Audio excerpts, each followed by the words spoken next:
الله الرحمن الرحيم الحمد لله رب العالمين والصلاة والسلام على أشرف الأنبياء والمرسلين نبينا محمد وعلى آله وصحبه أجمعين وبعد السلام عليكم ورحمة الله.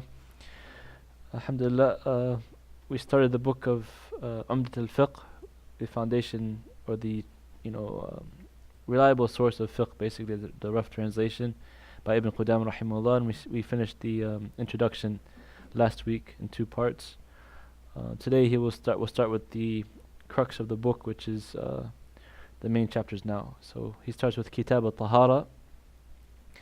Kitab in the Arabic language comes from kataba, which you guys know probably to write originally, but the original meaning means like indam or ijtama', which means like come together or basically become a part of, in a sense. And that's how like the letters, when you put them together, they make words, right? Katiba, I don't know if you've heard of katiba. That's like a platoon in the army. They call it katiba. So that's where it means because of a group of people gathering together, right? So that's the original foundation of kataba. So he starts with kitab al-tahara. Kitab is when it's a whole book, like we call this al-kitab. And also if it's a chapter that contains much information, each chapter is called kitab. So he starts with kitab al-tahara. After kitab, the authors in Islamic sciences or in general, they break up into abwab. So it starts with kitab, and then it goes to bab. Bab is like, literally means a door, to opening. Alaikum salam wa rahmatullah. So you enter into that door. So kitab, then bab. That's like a sub-chapter, I guess you could say. And then it goes to fasl, which is a subcategory of the bab. And then it goes to masail, like different issues, and then to tammat, completing the meanings of the chapters. So you'll see some books break it up like that. But anyways, when you start with kitab, that means there's going to be a lot of information in that. So kitab al-tahara, the book of purification, is going to cover many of the issues that have to do with purification in terms of the categories of water, how to make wudu, how to make ghusl, what breaks wudu, what requires ghusl, the woman's menstrual cycle, all these things under kitab al-tahara. It won't be befitting to say, for example, kitab al-miswak, like the chapter of siwak, right? Because it's not enough information there. So they would call it bab as-siwak. But the kitab is basically the whole chapter that has most of the information in it, right? So that's what kitab means. In ibadah, or in fiqh, I should say, it's divided into two main categories: ibadat and mu'amalat. So ibadat covers the worship, like salat and zakat and siyam and hajj, right? That's the ibadat, and it's befitting to start with that because that's the most important thing in life. Like that's what we were created for, basically to worship Allah subhanahu wa ta'ala. So you'll see in most of the books of fiqh, it starts with the ibadat, and then it goes to mu'amalat. Mu'amalat is transactions. It can be business transactions, marriage issues, like qada, the rulings in the courts, shahadat, khusumat, all these different types of issues that are mu'amalat, actions, right? So the authors of fiqh usually start with ibadat because that's the most important thing in our lives. And then they go to mu'amalat. Mu'amalat is also very important for us because we want to do things halal, right? We want to do things in the right way. But the most important is how to worship Allah correctly. So that's why the authors, they usually start with al-ibadat. Al-tahara, so we talked about kitab. Al-tahara means purification, right? And in the Arabic language, it's basically meaning something that removes away from filth or dirt, right? In Islam, tahara is sifatun hukmiyatun tujib istibahat as-salat wa nahwiha mimma yashtarat al-tahara. So it's basically like a ritual purification. With it, you can are able to make salat, offer salat, and other forms of worship that require tahara. Right? What other forms of worship require tahara?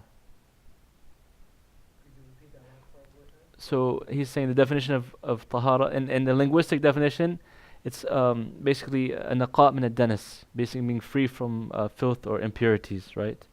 But in the Islamic definition, it's sifatun hukmiyatun tujib istibahat salat wa nahwiha mimma yashtarat laha at-tahara. So basically he's saying that it's a characteristic meaning, like a kind of a symbolic characteristic. With it, you are able to offer salat and other forms of worship like salat. So I was just asking, what other forms of worship do you require tahara for? You don't know any other form of worship that you need wudu or ghusl for? When you're in like a place where no water. No, you need, like, you have to be in a state of tahara to offer certain types of worship. Tawaf, yes, going around in tawaf, you need tahara. Reading or touching the mushaf, according to some scholars, you need to be upon tahara. And any other act that you need tahara for. So this is what this chapter is about, the entering into this chapter of tahara, purification. It says, he starts off, tahara, purification. There's three types basically. So there's ritual purification, there's physical purification, and there's spiritual purification. So ritual purification is taharat min al-hadath, al-asghar wal-akbar. So hadath is something that happens that the sharia has taught us breaks our tahara, right? Like using the bathroom, having sexual relations, a woman having her menstrual cycle, these type of things break the tahara. Some of them require taharat al-sughra, the minor tahara, minor form of purification, and some require the taharat al-kubra, which is like ghusl, right? So wudu or ghusl. The hadath is what's removed with taharat from the ritual purification, right?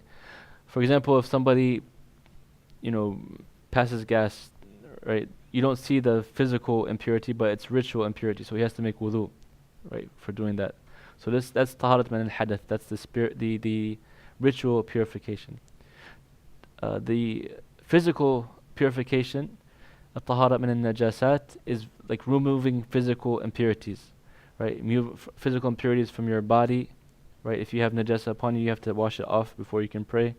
From the place that you're going to do the prayer, it has to be clean. Your clothing, if it has any najasa on it, you have to remove it also, right? So the physical removal of impurities. That's what this chapter is going to be talking about.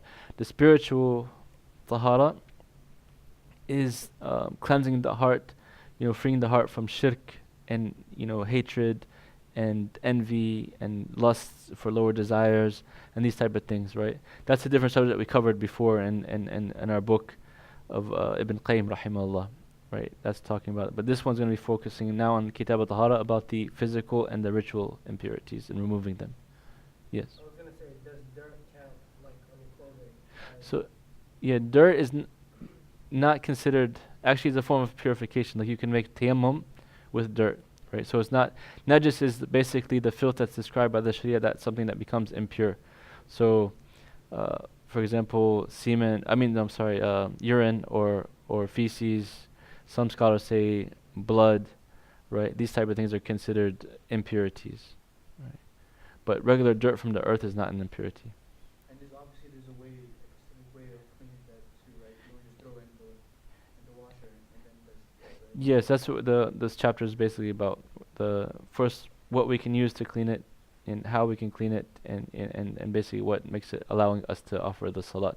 So this is all wasa'il to the salat, right? The Kitab al-Tahara is basically what you need before you can offer salat. And you can see like the hikmah of the Imam and most of the fuqaha, how they order their books. It's very logical, so they'll start now with bab ahkam al-miyah, the water, right? Then he talks about the vessels or the containers, what holds the water. Then the etiquette of using the bathroom. That's how you break the wudu, right? You need to how to use the bathroom properly, how to make wudu, what breaks the wudu, how to make ghusl, what requires ghusl.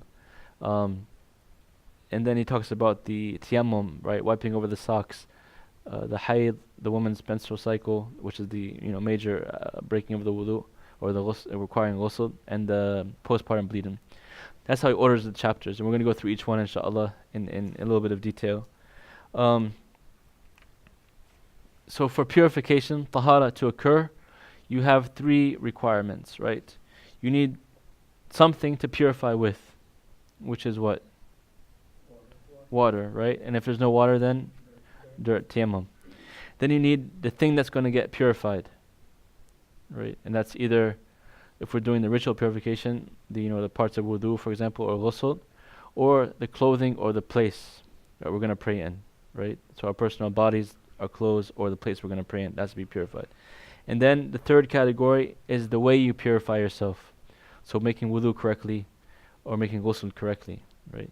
If any of these things aren't present, the tahara is not correct. So if you have water there, right, and you have yourself, but you don't perform wudu correctly, there's no tahara, right? Or if you have filth on the ground and water and you don't pour and wash the filth correctly, there's no tahara. So you need these three arkan for your tahara to be correct. So he starts bab ahkam al-miyah, like we said, after kitab comes the bab, right? The sub-chapter, the sub-category. Ahkam is the plural of hukum, right? And hukum is the basically ruling of the sharia, or what Allah subhanahu wa ta'ala, His Messenger sallallahu alayhi wasallam have prescribed upon us. Miyah, al-miyah is the plural of ma, right? And he used the plural form because there's different types of waters. Naturally occurring waters, there's many different types. Like you have oceans, you have streams, you have rivers, you have wells, you know, naturally occurring different types of water, rainwater, snow, ice, etc. And in Islam, you have different categories of water in terms of being pure in itself, mixed with pure and impure, right? So that's why he says, Bab Ahkamul Miyah, the rulings of the different types of waters. The three types of water, we'll start with the chapter. He says, خلق الماء طهورا يطهر من الأحداث والنجاسات ولا تحصل الطهارة بماء غيره. He says that water which is created pure in of itself, and it purifies other things from ritual impurities and physical impurities, and purity cannot be attained with any other type of liquid. And we're going to get into this inshallah.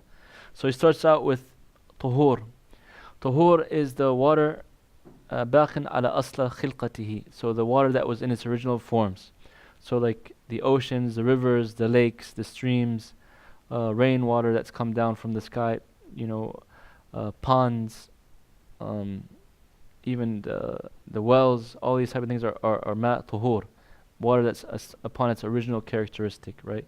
And ma' tuhur means it's pure in itself, and you can use it to purify other things. You can purify yourself by making ritual purification, wudu or ghusl, and you can clean off impurities with it. Like if najasa got on the floor or on your clothing, you can use that water to purify it. That's ma' tuhur. The second category of water is ma' tahir. Tahir is pure, or it's clean, but it's not purifying, right? That means that water, something mixed with it that's not from its original creation, not from its original being, existence, or how it, you know, is in the open, but something outside of it came and mixed with it and made it into something else. So with a purity. So for example, tea. You know, if you have water and you put a tea bag in it, it changes from tuhur to tahir. You can use it's pure enough to drink it, and you can use it for, like, you know, taking in substance, for example. But you can't use it for ritual purification or to remove najasa anymore, because it's not tahur anymore. Is that clear? Okay. And then you have ma najis. Najis means that it's become an impurity has fell into it, right? And it's changed either its color or its taste or its scent. So if you have pure water and its color or its taste or its scent changes with something else pure, you know, that becomes ma tahir. And if it changes, if najasa falls in it and it changes its color or its taste or its scent, and it becomes najis, and you can't use that. It's not pure in itself. You can't use it for drinking, for example, or to cool yourself down or anything like that. And you can't use it to clean, obviously, because it's najis, it's filth, it's dirty, it's impure. Everything good? Yes. So, for example, like when people swim, they like pee in the river or whatever. Yeah. And you mentioned a river as being Tahur. tahur. So, yes. Could you still use that, or does the quantity matter? Like, you know. We're gonna get into the quantity right now, but just to answer briefly, you can still use it. It's fine, as long as it hasn't changed. You know, that would be a lot of urine to change a whole river. So, if it hasn't changed its, you know, color or its taste or its scent, you can still use it. Like, say for example, you're in an ocean, and I'm not trying to be offensive or anything like that, but I don't know, say somebody was right next to you and he had an accident and did his, whatever, and you see the defecation going by. Obviously, you can still make ghusl or wudu with that ocean water, because the water is so great, right? If something changes, it's like the amount is so great. Like for example, they pour in sewage with feces and urine, all types of impurities, into a smaller like pond or a creek, and it changes its color and it changes or its taste or its scent. In that sense, then it becomes najis. But as long as it didn't change any of those three characteristics, it stays pure, and you can make wudu with it or ghusl with it. الطهور, the meaning of tuhur comes, Allah subhanahu wa ta'ala says, وَأَنزَلْنَا مِنَ السَّمَاءِ مَاءً طُهُورًا, that Allah subhanahu wa ta'ala said, we sent down from the sky pure water, ma tuhur, right? وَأَلْسَوْ وَيَنَزِّلُ عَلَيْكُمْ مِنَ السَّمَاءِ مَاءً لِيُطَهِّرُكُمْ, Allah sends down water so that you may purify yourselves with it. So this is where the scholars get the word for tuhur, ma tuhur, the pure water that you can use to purify yourselves in ritual purification, or clean other things that need to be cleaned for physical purification. Tahir, that comes from, the scholars derive it, this is the majority of scholars, they say there's three categories of water, right, that I just went through. You'll find some other opinions, they're like kind of a minority, they say there's only two categories of water, but I think the evidence supports the majority of scholars, which is that there's three categories. Because their dalil is that one of the Sahaba, or some of the Sahaba, they asked the Prophet ﷺ when they were going on their journeys in the ocean, on the boats, they only have enough water for drinking, right?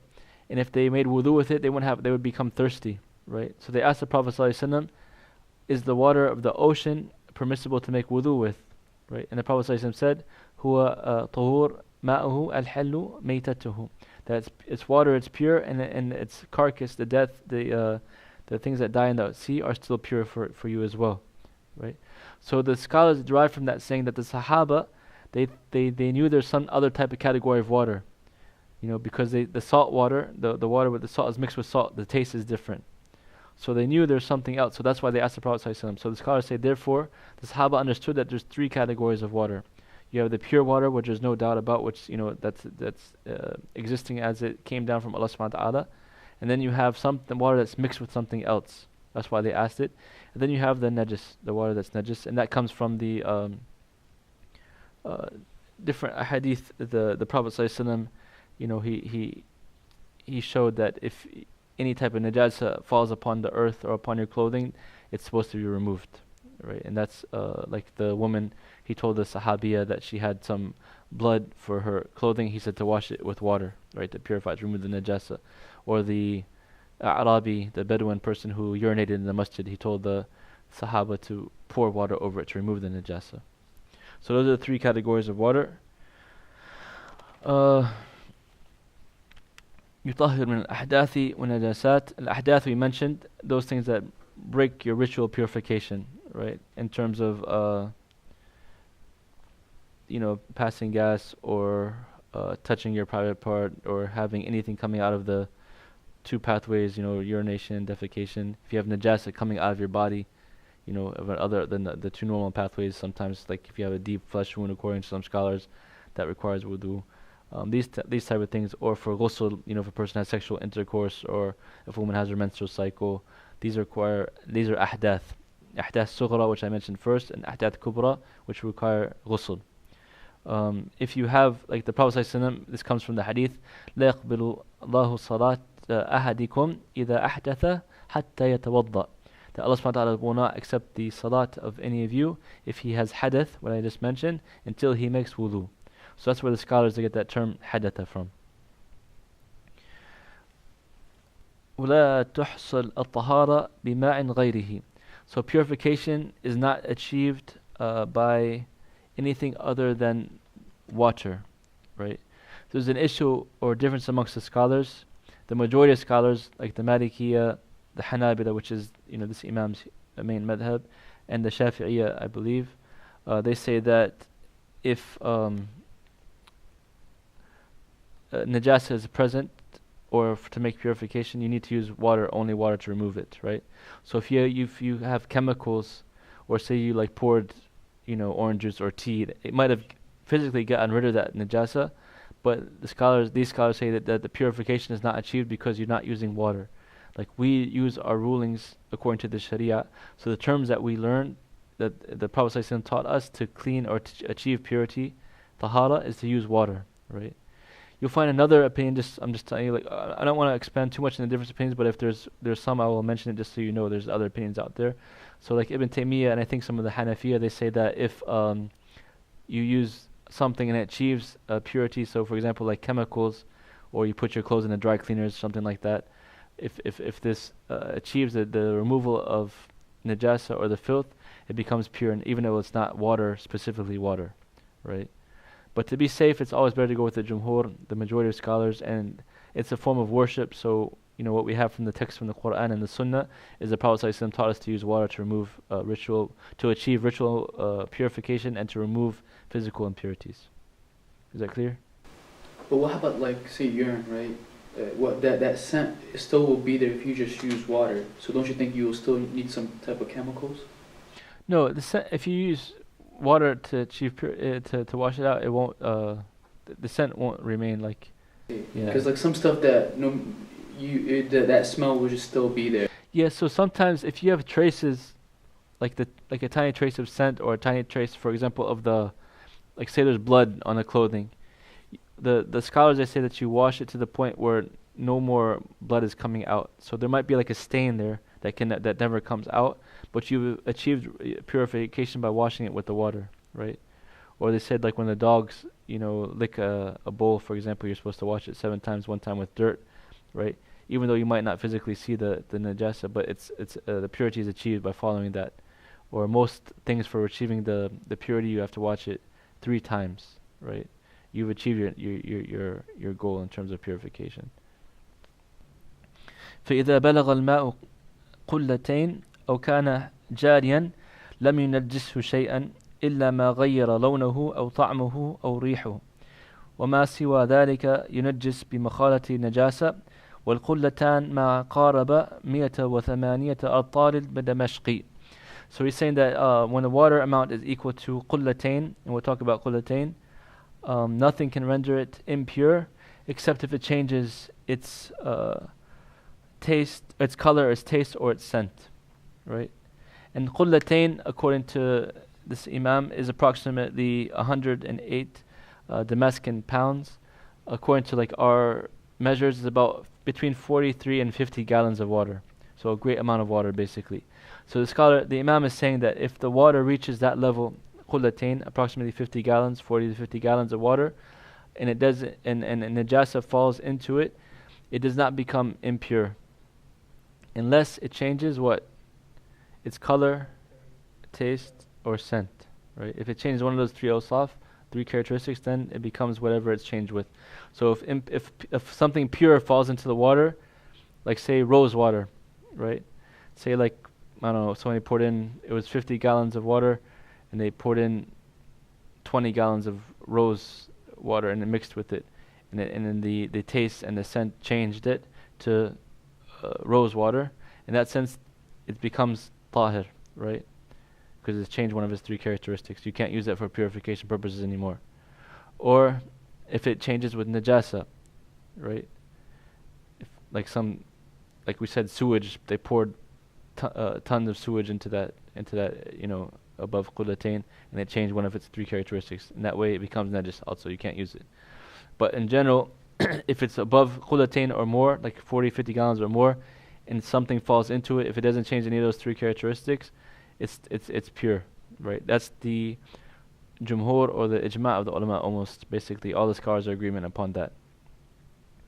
When it goes under qullatain, that's where the difference of opinion occurs. So according to this Imam, if it's under qullatain and something falls into it, if it doesn't change its color, its taste, or its scent, and it's a pure substance, he considers it still like okay to use, basically. But if najasa falls into it, even though it doesn't change its color, its taste, or its scent, it becomes impermissible to use. This is according to the Imam Ibn Qudama. According to the Malikiya, another narration on Imam Ahmed, another narration, a minor narration on Imam Shafi'i, and Ibn Taymiyyah and other scholars, they say as long as the scent or the color or the taste doesn't change, even if it's less than qullatayn, it's still okay to use it, right? And I think that's the easier and the stronger opinion, because the Prophet ﷺ, in another narration, he was asked about a well called Bir al-Bida'a, right? It was a well in Medina that the Sahaba, some of them would throw all their filth in there, things with blood on it, things with dirty najasa, all this type would throw it in there, right? And it's less than qullatayn, most likely. And the Prophet ﷺ said, "Al-ma'u tuhur la yunajjishu shay'an," that water is pure, nothing can corrupt it or purify or make it corrupt, right? So scholars derive from that, as long as the water hasn't changed its color, its taste, or its scent, you can use it for purification purposes. It's easier too, because you might see a body of water and you're not sure is that qullatayn or not, right? Even the narration about qullatayn, I'm not going to get into it in terms of if it's authentic or there's disputed issues about that. But in general, let's say it is authentic. How would you tell what is qullatayn or not? If you're just looking at a body of water. But if you can see it change its color or its taste or its scent, that's an easy way to know. Less or more than qullatayn, it's a simple way. Wallahu a'lam. That might be the stronger opinion. So this is the main issues from this first part of the chapter. We'll, just for time purposes, inshallah, we'll keep it short tonight. And I want you to memorize this basic issues, inshallah, so you should know the 3 categories of water and what qullatayn is and what's the ruling if it changes its color, its taste, or its scent, right? If it's above qullatayn or less than qullatayn. And if you have any questions now, you can ask, inshallah. What is the ruling on cat feces or animals in general? I know there's some animals like dogs and I think pigs. Yeah. I don't know other than that if there would be any animals that would be considered impure if. So the animals that you can eat from their meat, their dung, their feces are considered pure. They're not impure, right? And all the other animals that you're not supposed to eat from their meat, right? Or human beings, obviously, their urine and feces are considered impure, right? And we'll get into some of those too, like what is the purity, what's the impurity, inshallah. If the water is running in general, and it isn't, it's like it's usually like strong motion, that usually doesn't become najis, right? Because usually it's always changing, so it's always renewing itself. If the waters are huge bodies, obviously the same thing. It's hard to become najis because you have to use so much to change it, right? So the main issue is when it's a stagnant body of water. That's where the scholars debate, in terms of if it's more than qullatayn or less than qullatayn, if it changes its color or its taste or its scent. If it doesn't change its color or taste or scent, right? So if you want to be on the safe side, and you have a choice of water, obviously, say you have 2 buckets, one of the buckets, some urine fell into it, even though it didn't change its color, its taste, or its scent, you have another bucket that's totally pure, obviously, you can use the bucket that's totally pure, right? There's no doubt about it. It's easy, but those saying, for example, you're in the desert, or you're camping, or you don't have access to water, and you have just a couple of gallons, right, and a small najasa falls into it, can you use it for wudu or not? Right, that's where it comes down to. So according to the Malikiya and the Hanafiya and the Ibn Taymiyyah's tarjih also is that you can, as long as it doesn't change its color, its taste, or its scent. So in terms, if you follow the opinion of the Imam, yeah, you can just make tayammum, yeah, because according to their madhab, even if it's less, the water is less than qullatayn, it can carry najasa, right? And that's like I said, if they see this hadith as authentic, right? Some of the other scholars don't see this hadith as authentic, the qullatayn hadith. So that's where the difference arises. Yeah. So what about that same scenario with the 2 buckets? You remembered one of them was impure and the other one was pure, but then you forgot. And then it was time to pray. What do you do in that situation? So that's actually a chapter coming up. Exact question you asked, mashallah. Yeah, you can stay tuned, but just to give you like a, I guess what do you call it, those trailer. Yeah, if you okay, so according to the Imam, you have one bucket that's ma najis and one ma tahur, right? And you're not sure which is which. Let's see, what do you guys think? Should you do? Put them together, then they can become najis. It's less than khulatain.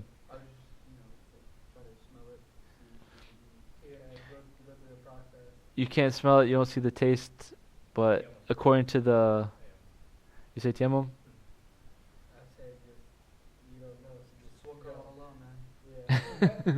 So if you wash with the najis one first, then you're gonna have najis upon you. You're putting najis, and that's not permissible. If you wash with the najis one second, you're making wudu with najis, and that's not permissible either, right? So like he said, in this case, you make tayammum.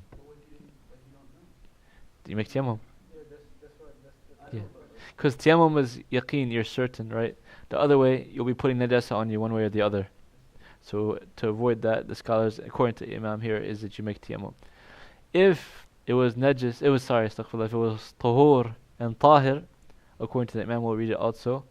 In that one, you make wudu with both of them, because there's no najasa on there, so tahir won't affect you, right? Just like you make wudu with both of them. If it's tahir and tahur, you make and you're not sure which is which, you make wudu with both of them, right? If it's tahir or tahur and najis, you have to make tayammum because the najis on your body is not acceptable, or making wudu with najis is not acceptable, right? That's what fiqh is about, alhamdulillah. So, which one? So yeah, if you have two buckets, one is tahir and one is tahur, in that case you make wudu with both of them, right? Because you're not putting najasa upon yourself. Oh, I'm sorry. Okay, so tahur is pure in itself and it can purify others. Like the natural waters, like oceans and rain and even ice or snow, or anything that's in its pure original format that Allah subhanahu wa ta'ala has created. And tahir is pure water that's become mixed with something else that's pure, right? But it's changed from its original being. The water and you see sometimes in the sea, like algae, you get there and it kind of changes its color.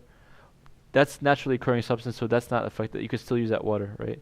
Or sometimes like rivers or creeks, you'll see they're kind of a little bit muddy with the dirt and the rocks moving through it. That's still okay to use, right?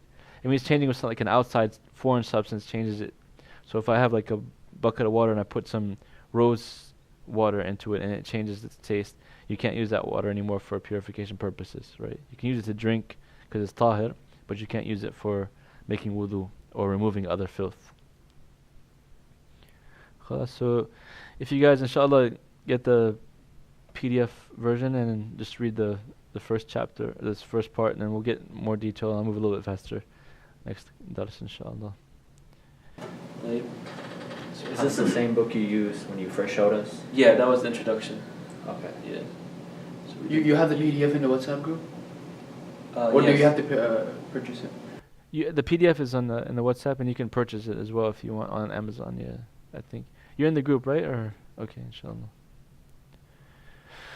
طيب سبحانك اللهم وبحمدك أشهد أن لا إله إلا أنت أستغفرك وأتوب إليك جزاكم الله خيرا